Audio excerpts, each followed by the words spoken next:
Hey, what's going on, Podcast Nation? It is Jason Harris here, and thank you for joining me on an episode of Matador Yachtcast. That's right, I said Yachtcast, not podcast. We are here in sunny Tampa, Florida, on a beautiful yacht where I'm going to interview some amazing guests. Welcome to the Matador Yachtcast.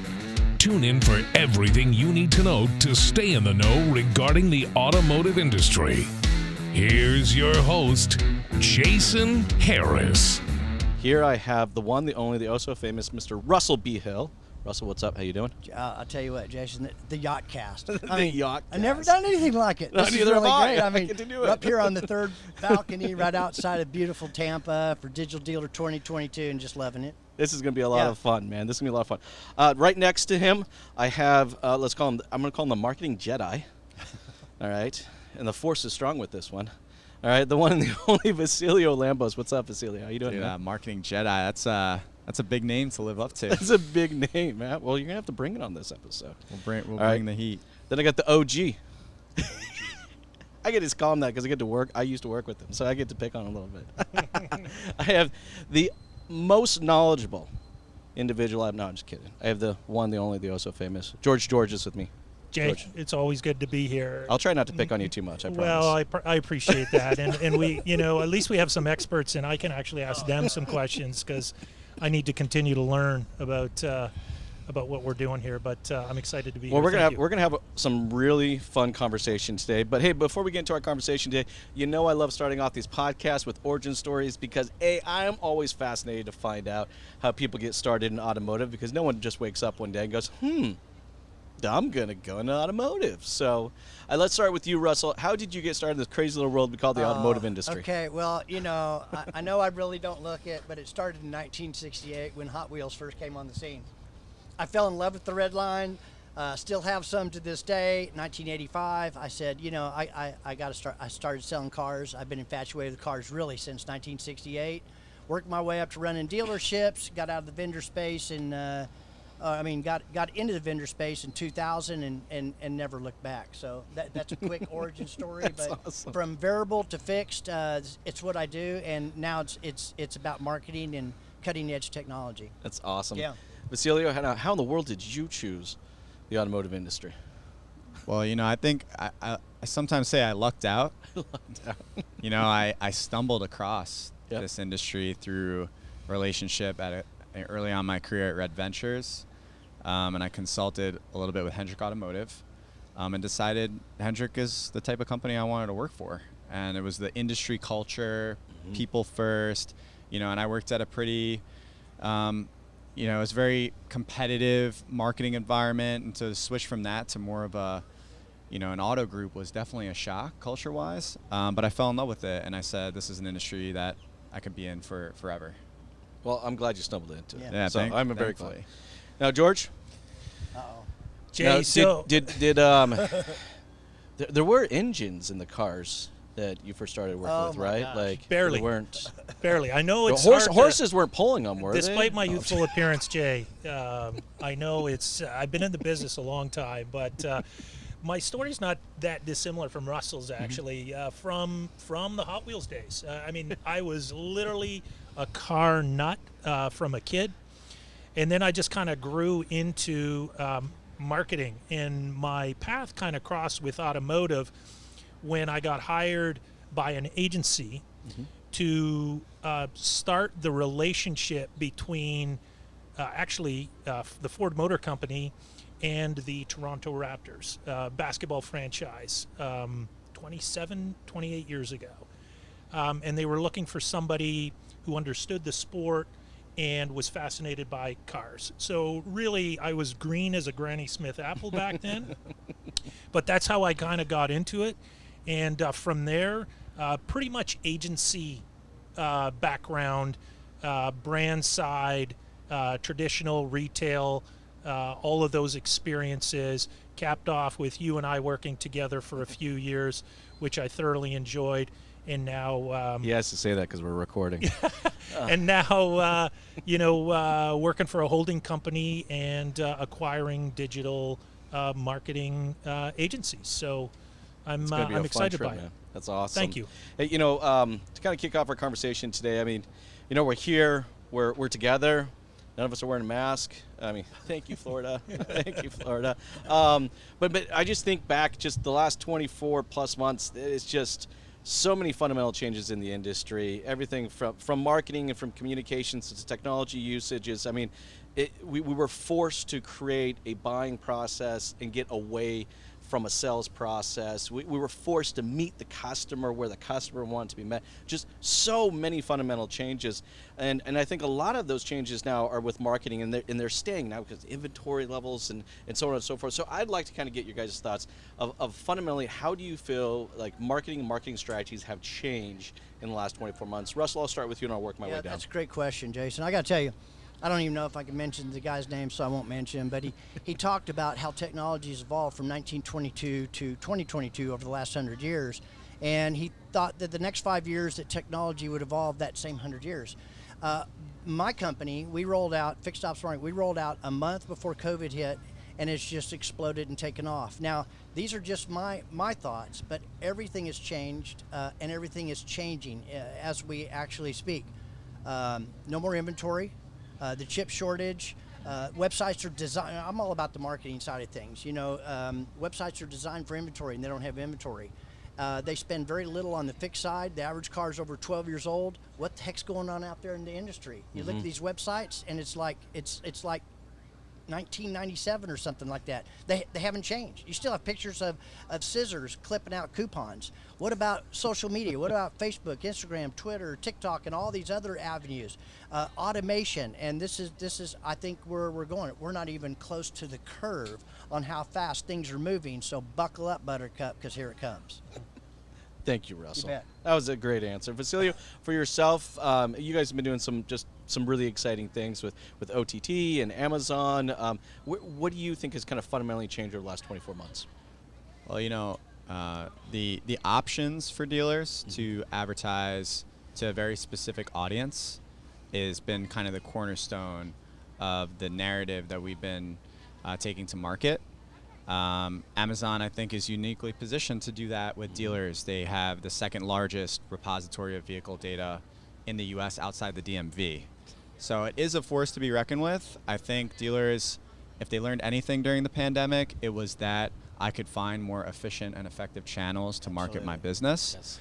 And so aside from maybe wanting to roll back their ad dollars, they were looking in other channels. They were looking to find opportunities to still remain competitive. Because just because the pandemic hit doesn't mean that dealers are just going to give up and walk away, right? And so I think Amazon, again, uniquely positioned from an audience perspective, but there are so many channels today. I'm not saying Amazon's the only channel that dealers should be on.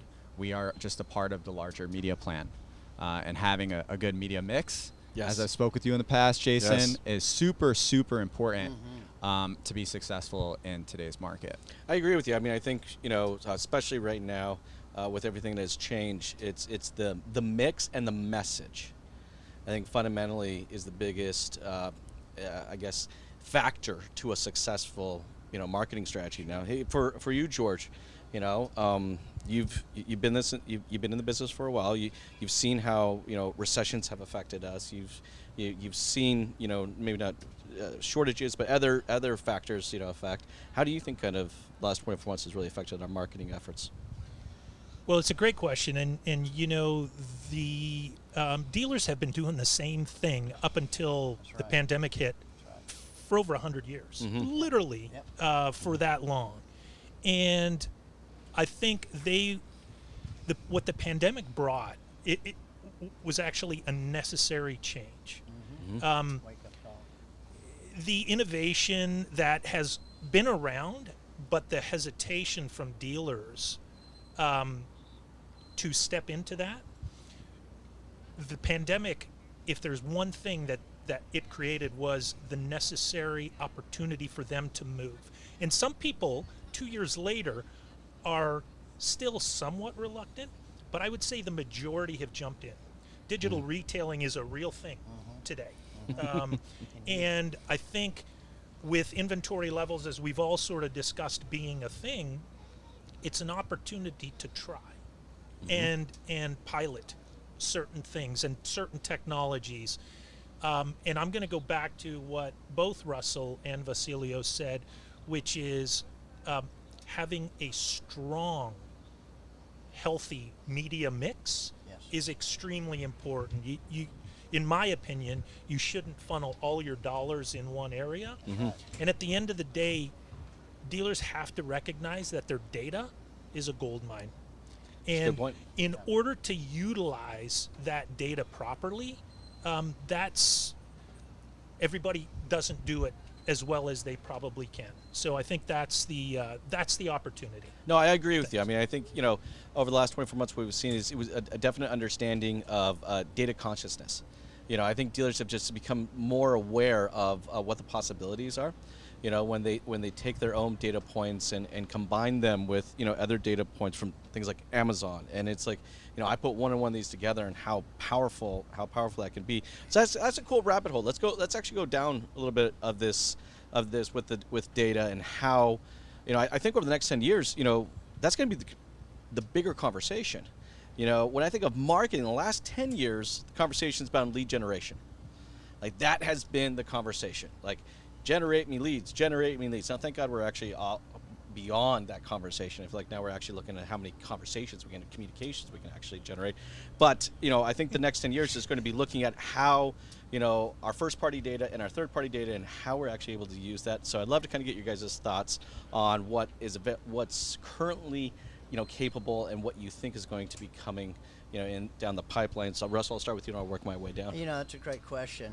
I think the significant problems and challenges that we face today can't be solved at the same level of thinking used to create them. So there's a huge paradigm shift that's taking place right now on how we interact and what we do with that third party, first party data, etc. Our own database. Think about, I had a CRM company that I was partners in for years, and that was years ago. And maybe the numbers changed, but the bottom 2% of everybody's database is buying a new or used car every single day. What are you doing with that information? What are you doing with those customers? The mass defection that dealers are waking up now, 36 to 39 months. I mean, it's like, no wonder there's 16 non-franchise entities that surround every franchise dealer. What are we doing? Well, people are starting to wake up and figure out and ask the same question. What are we doing? Now, what can we do? And then you got people like up here on this panel that's got tremendous diverse ideas on different ways to go after that, attract, attain, and re-engage those customers. That's awesome. Vasilio, kind of your thoughts? How we use data now, where that's going to be going? Yeah, I think it would help for a lot of dealers to, we do a lot, at least from the vendor side, educating and using just the terminology, and it's like a buzzword now. Unfortunately, it's like yes. First party, first party, first party. And so there's first party data that the dealer owns, right? It's in your CRM. You can download it, you can advertise against it, you can create very niche, granular strategies around retargeting. And then there's first party data that's available in advertising channels that are made available, that are owned by the channel that you advertise in. And so the Amazon, again, use case is they've collected data, whether it's data based on what you're shopping at Whole Foods or data based on what you've bought in the last 30 days. And you can use that data, activate that data with a very specific campaign and message. And so figuring out, again, making it around which business objective are you trying to accomplish? Is it more sales? Is it ROs, right? And backing into the best possible audience to achieve that objective. And so how you do that is very important, and that's really where first party data, third party data comes to light. And so we do see privacy where we're going. Privacy constraints are making it more difficult for dealers to quickly adjust their media mix to be more efficient. And so Google, Facebook, everybody is struggling to hold on to that granularity, that level of targeting. And so programmatic media is really where that excels, because you can control the audience, whether you're delivering display or OTT, who the audience is and what ad they're seeing. So having that is important and will be continue to be important in the future to come. 100%. I mean, look, it's a lot about just defining what the goal is and then working backwards towards our data to how we're going to get closer to that. And I'm seeing so many more of those conversations happen, right? Like, I feel like the days of just marketing for the sake of marketing is almost dead. We're beyond that, right? Yeah. This is no longer a proverbial box I check off. I'm like, I did it. Yay. It's like, no, this is a real strategy. We have to identify what that goal is, and we've got to work back towards the data and the technology that's going to help support that. I think that's great. Thanks, Vasilios. George, for yourself? So for me, again, the importance of data is in understanding it. It's about the science behind the actual name, phone number, email address that comes to mind. It's how you utilize that stuff through tactics. There are several different tactics that you can execute. Vasilios has named a few, as has Russell. But until you actually dive into your data to understand the science behind it and what people are trying to achieve and accomplish, I think just diving into tactics is dangerous, or can be dangerous. Yes. And I think a little bit more time in understanding your data and understanding what you're trying to accomplish. Inventory is a challenge right now. So are you trying to actually sell cars that you don't have? So that's really the message that I want to get across with data is you really need to understand the and then build tactics around that science. Well, and I think once we've used these data to create these audiences, right? When we combine our third-party data and our first-party data, and we come out with this just group of people, like, yeah, that's who I want to target. I think the message really becomes incredibly important, and that is one thing that I felt has kind of fundamentally changed over the last 24 months. Is, look, messages that were being used, before is definitely not the messages that are working today, and even more so because inventory shortage and chip shortage. So I'd love to kind of get your guys' thoughts on effective marketing messaging for right now. Russell, I'll start with you. That's great. I'm all about delivering the right message with the right content at the right time, with the helicopter right above us. There you go. And making it very easy for that customer to engage. They want to engage the way they want to engage, right? So I don't care if they're 18 or 80. There needs to be some medium for every one of those people to be able to interact with those customers. So again, right content, right message, right time, making it easy for them to do what they want to do instead of forcing them down a wormhole or multiple clicks, because after the third click, they're done. They're gone. That's my short little... No, it's a great one. Messaging that gets direct to the point, 100%. Vasilio, you guys must see just a tremendous amount of different types of messages. I'm sure you've seen some that you just make, oh my gosh, are you kidding me? And then some you're like pleasantly, oh wow, I didn't even think of that. So where do you think marketing messaging should be heading towards? What does that look like? Well, we definitely wanted to, we exist because we built dynamic products to improve personalization. That's what we're talking about. Personalization is the ad that is speaking to you, right, at the right moment, where the brand or the business can capture that intent. And so again, it goes back to your piece on audiences, but when you line up the right audience with the right message, and you're dynamically doing that with your budget, you're spending those dollars more effectively. And so it's less on the shotgun approach of we buy cars campaigns that you see on every street corner, and more on, hey, get your cash offer for your Ford F-150. Yeah. And we can deliver that level of granularity because we know what car you own. And so you're going to see more dealers looking for and asking, and this isn't just dealers, this is agents, this is brands all over the place. This could be a mortgage company looking to provide you a cash out refi offer so you can go remodel your kitchen. And how will they know that? Because they know that you're looking for products to remodel your kitchen on Amazon.com. And so there's a level of granularity in personalization, and that's where you see the performance. And we measure that with offline attribution. We can match back sales data to that impression, to that campaign, based on the conversion the user made. And so you can do it today. The technology's there. I mean, it's almost a no-brainer, but we're spending a lot of time educating, right, and proving out that there is a return on ad spend when you deliver that level of personalization to the consumer. Wow. Yeah, Well said, yeah, man. very, very well said, and 100%. It's not marketing at the consumer; it's marketing to the consumer. Big difference, isn't it? Right? And I definitely think that's the evolution of marketing messages. George, I'd love to get your kind of thought as well. Yeah, so I'm going to continue along the same vein. It's really about one-to-one and speaking directly to your. The thing that I will add is authenticity, and if the message is not authentic, a consumer will walk away because they know when you're being or they're being sold to. They need to understand that you heard them, and your marketing message is actually hitting them with the right notes that they need. It resonates with them. Yes. That it actually resonates, so that they can actually go down that next step with you. So that's, in my opinion, I think we've all kind of shared the one-to-one message, and then again, it's got to be authentic. It's got to be definitely truthful. the evolution of marketing messages. I agree with all you guys. Hey guys, I know we're getting towards the tail end of our time today, so I got time to ask one more question. Look, we're here in Tampa at Digital Dealer Conference, literally going on right behind us. There's a lot of new and exciting things that I think are being talked about right now. I was excited to hear large discussions around GA4 analytics. I'm hearing a lot of discussions around processing our way to profitability, and I'm hearing other discussions around new revenue streams that didn't even exist for the dealerships, and how can we build out new revenue. So I'd just like to kind of get from each one of you, what is new and exciting that you're like, yes, this is awesome.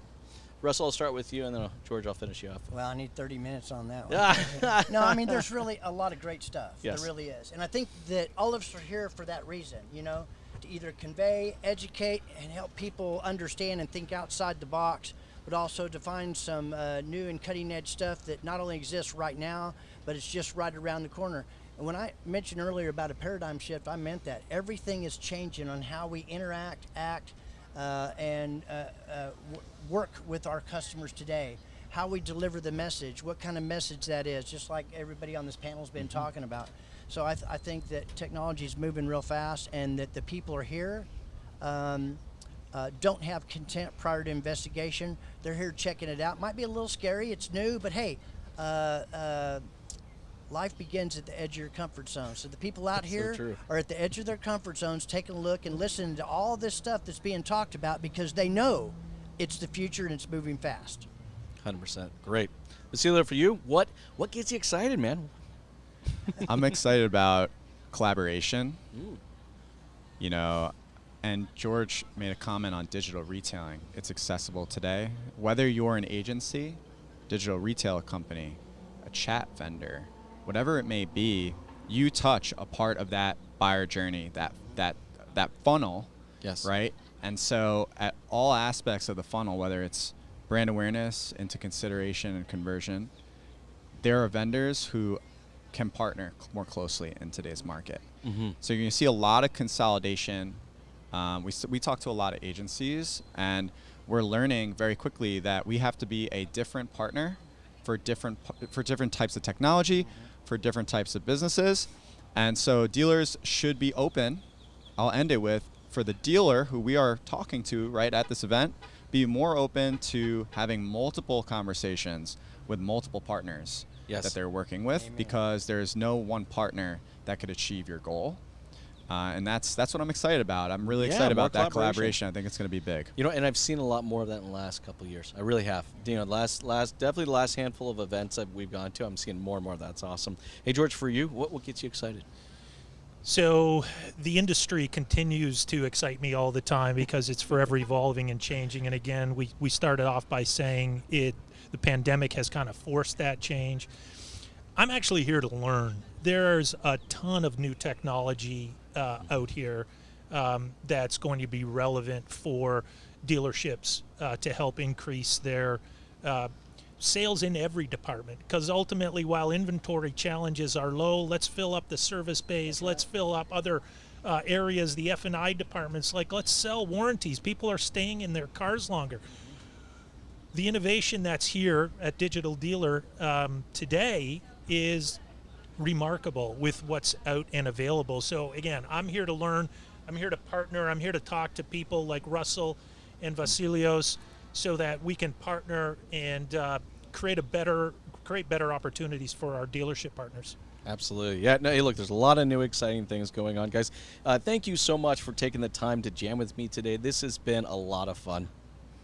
Thanks, Thank Jason. you, Jay. Thank you very Thank much, you. Jason. Thank you, guys. Yeah, Appreciate thank it. you. Thanks for tuning in to the Matador Yachtcast with your host, Jason Harris. Don't want to miss new content? Be sure to check out the full podcast library at matador.ai to stay in the know. Remember to like, comment, and subscribe. Happy podcasting.